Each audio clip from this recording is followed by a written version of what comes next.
યુદ્ધની અપડેટ સાથે તો ઇસ્લામાબાદમાં યુદ્ધને લઈને થયેલી વાતચીત નિષ્ફળ જતા ટ્રમ્પ એક્શનમાં આવી ગયા છે. ઈરાન સાથે વધતા તણાવ વચ્ચે હોર્મુઝ સ્ટ્રેટની પરિસ્થિતિ પર યુએસ પ્રેસિડેન્ટ ડોનાલ્ડ ટ્રમ્પે મહત્વનું નિવેદન આપ્યું છે. તેમણે કહ્યું છે કે સ્ટ્રેટ ઓફ હોર્મુઝમાં નાકાબંધી ખૂબ અસરકારક રહેશે. ઈરાનના મોટાભાગના માઇન ડ્રોપર્સ નષ્ટ થઈ ગયા છે અને અમે ખૂબ સ્પષ્ટ છીએ કે ઈરાન પાસે પરમાણુ હથિયાર નહીં રહે. તેમણે એમ પણ કહ્યું છે કે ઘણા બધા જહાજો તેલ ભરીને અમેરિકા તરફ વળી રહ્યા છે અને તેમની પાસે રશિયા અને સાઉદી અરેબિયાના સંયુક્ત તેલ કરતાં વધુ તેલ છે. Their military is destroyed. Their whole navy is underwater. You know that 158 ships are gone. Their navy's gone.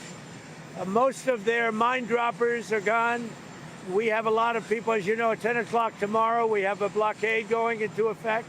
That'll be 10 o'clock tomorrow. Other nations are working so that Iran will not be able to sell oil, and that will be very effective. Iran will not have a nuclear weapon. We'll not have. There is no way that they're going to get, they still want it, and they made that clear the other night. Iran will not have a nuclear weapon. What we notice and what we see and what I think is maybe my idea, maybe not, I don't know.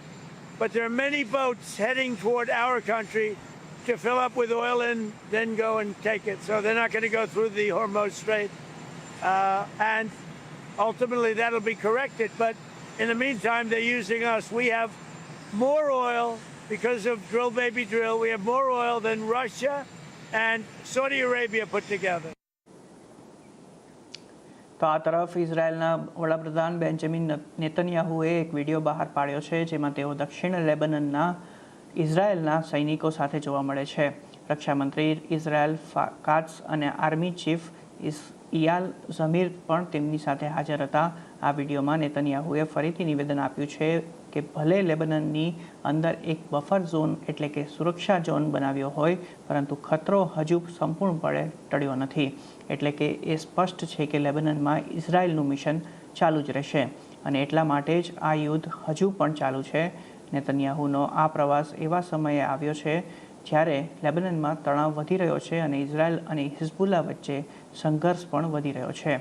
નેતન્યાહુની આ મુલાકાત સૂચવે છે કે Israel દક્ષિણ લેબનનના તેની લશ્કરી હાજરી અને કામગીરી ચાલુ રાખવાના મૂડમાં છે.